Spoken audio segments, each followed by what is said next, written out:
Basic furniture repairs, also known as touch-up repair. I will show you the products I use as a furniture technician.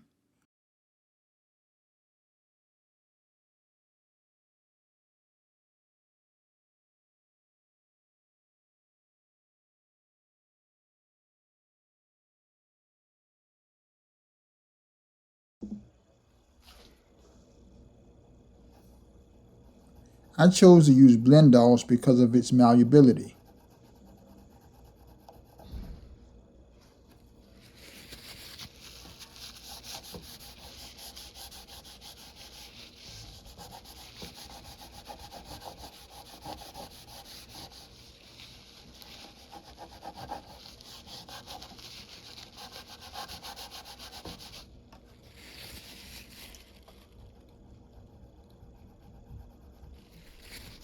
If you want to see more content like this, please like and subscribe and click the bell for notifications. Thank you.